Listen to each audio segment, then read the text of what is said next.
Praise the lord. ప్రభువైన యేసు నామములో అందరికీ వందనములు. యేసయ్య మాటను ఈ కార్యక్రమాన్ని వీక్షించడానికి ప్రేమతో మిమ్మల్ని ఆహ్వానిస్తున్నాను. ఈ దినము అపోస్తుడైన పౌలు కొరింథీయులకు రాసిన మొదటి పత్రిక 11వ అధ్యాయము 7వ వచనం నుండి 16 వచనాల వరకు ధ్యానించుకుందాం. పురుషుడైతే దేవుని పోలికయు మహిమయునై ఉన్నాడు గనుక తల మీద ముసుగు వేసుకొనకూడదు గాని స్త్రీ పురుషుని మహిమ అయి ఉన్నది.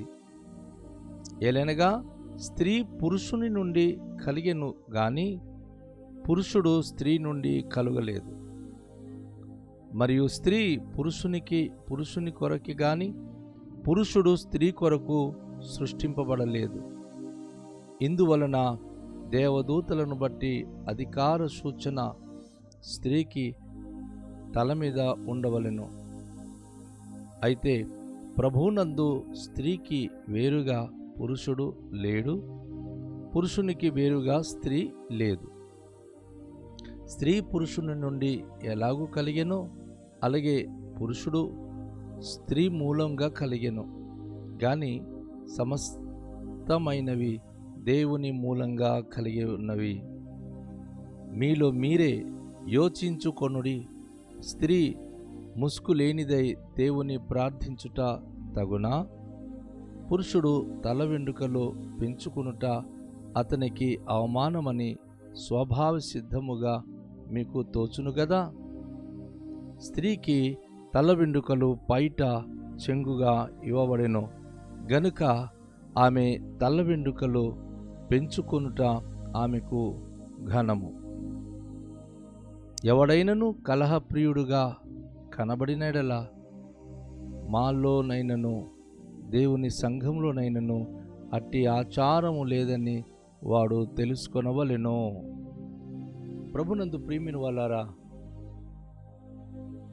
అపోస్తుడైన పౌలు చాలా మంచి విషయాన్ని ఇక్కడ ప్రస్తావిస్తూ ముసుగుకున్న విలువ, తల వెండుకున్న విలువ, దానిని ఆయన ఇక్కడ మనకు తెలియచేస్తూ ఉన్నాడు.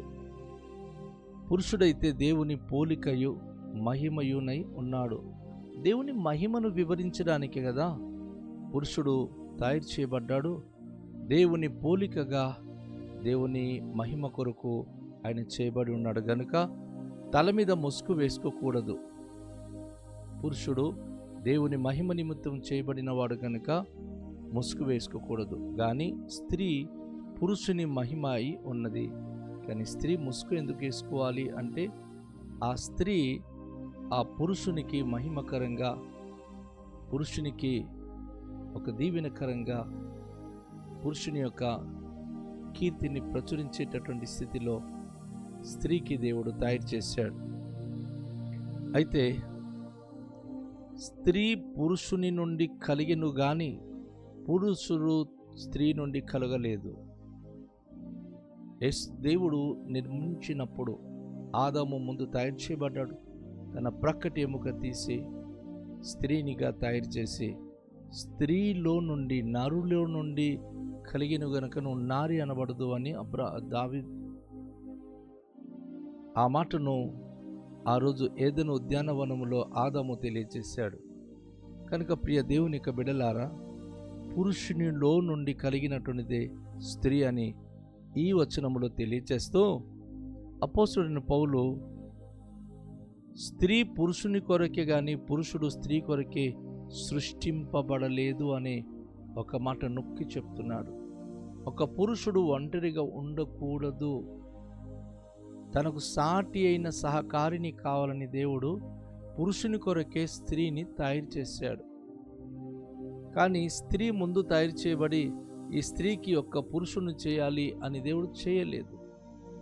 పురుషునికి ముందు చేసి తనకు సాటి అయిన సహకారినిగా స్త్రీకి దేవుడు సృష్టించి ఉన్నాడు అని పౌలు భక్తుడు చెప్తా ఉన్నాడు. ఇందువలన దేవదూతలను బట్టి అధికార సూచన స్త్రీకి తల మీద ఉండవలెను. ఈ విషయములో ఇది ఒక సూచనగా, అధికార సూచనగా స్త్రీకి తల మీద ముసుగు వేసుకొని ఆమె యొక్క గౌరవప్రదంగా ఉండడానికి దేవుడు సూచిస్తున్నాడు. స్త్రీకి సూచనగా తల మీద ఆ ముసుగు అనేది ధరించుకోవాలి. అది తన గౌరవం, తన మర్యాద. భారతదేశంలో, ఇస్లామిక్ కంట్రీలో చాలామంది స్త్రీలు తమ ముఖ రూపము వేరే పురుషుడు చూడకూడదు అని ముసుగు ముందుకు లాగి వారు పూర్తిగా దారి మాత్రం కనిపించినట్టు చిన్న ఆ వెలితి ఉంచి నడుస్తూ ఉంటారు. ఎందుకంటే వారి యొక్క తల, వారి ముఖము అది తన భర్తకు సంబంధించింది, భర్తకు మాత్రమే ఆ మహిమ చెందినది అని ఆ సూచనగా వారు తల మీద ముసుగు వేసుకుంటూ వెళుతూ ఉంటారు. అది సాంప్రదాయ ప్రకారంగా ఉన్నటువంటి సంఘటన. అయితే ప్రభువునందు స్త్రీకి వేరుగా పురుషుడు లేడు, పురుషునికి వేరుగా స్త్రీ లేదు.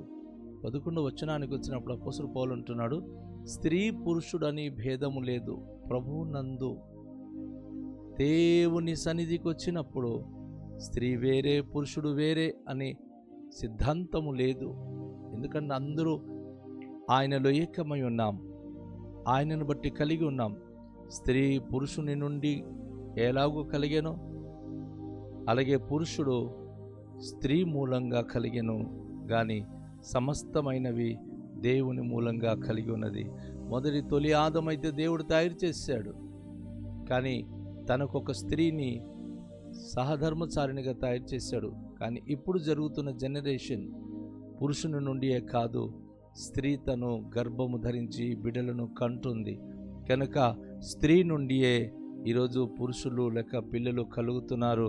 కనుక సమస్తమైనవి దేవుని మూలంగా కలుగుతున్నదని అపోస్తలుడు పౌలు చెప్తా ఉన్నాడు.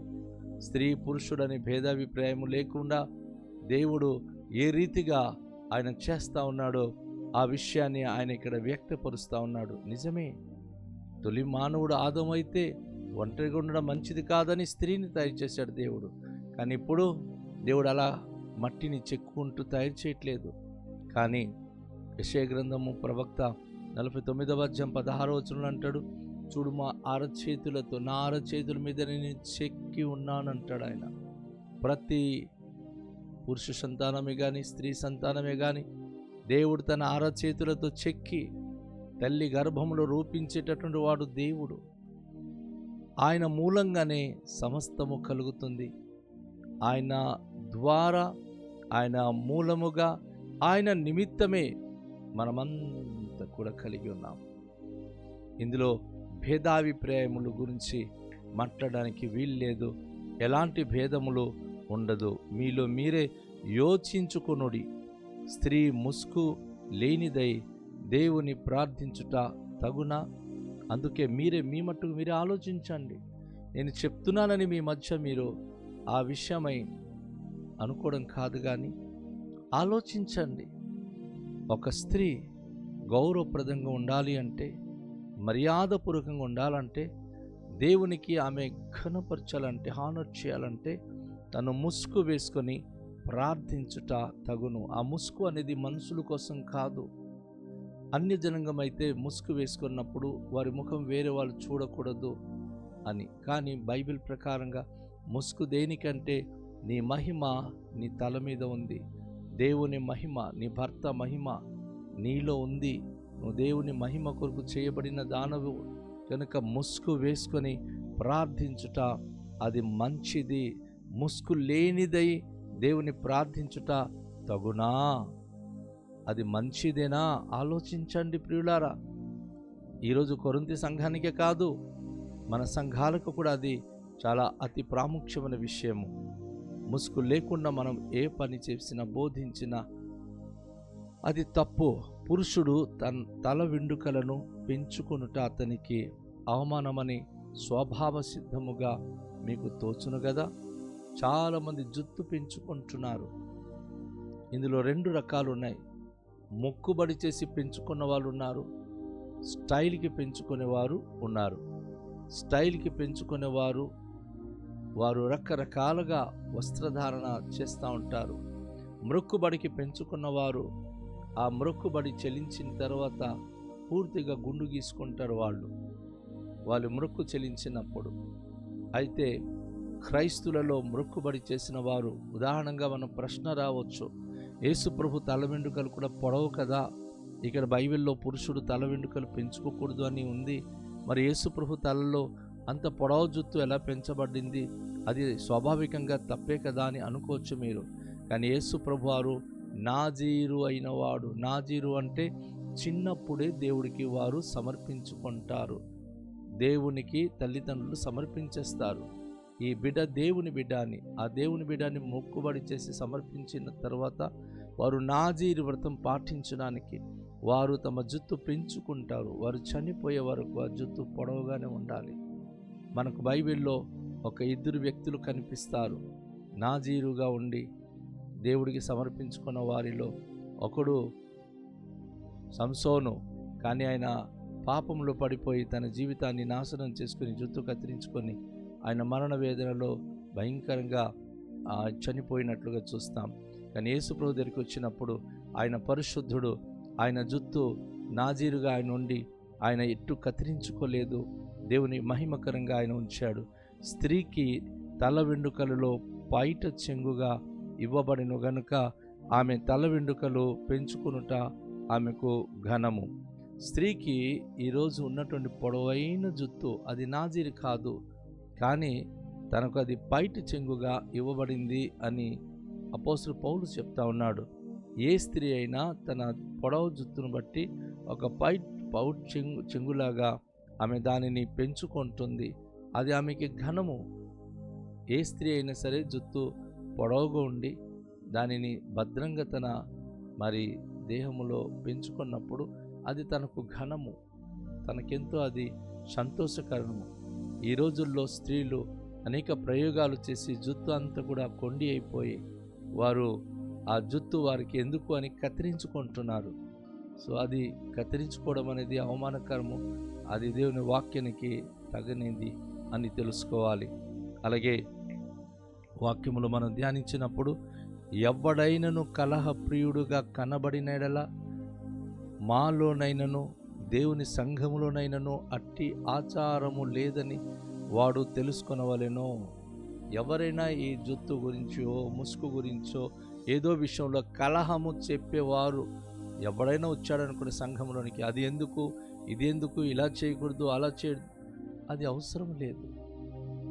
అపోస్తలుడు పౌలు అంటాడు, అట్టి ఆచారం మనకు లేదని వాడు తెలుసుకోవాలి. కానీ కలహము రేపడానికి సంఘంలో అట్టి వారికి, అది మాలోని ఒకవేళ ఎవరు పలికినా లేక సంఘంలో ఎవరైనా పలికినా అటివాడికి ఎలాంటి అవకాశం ఇవ్వవద్దు.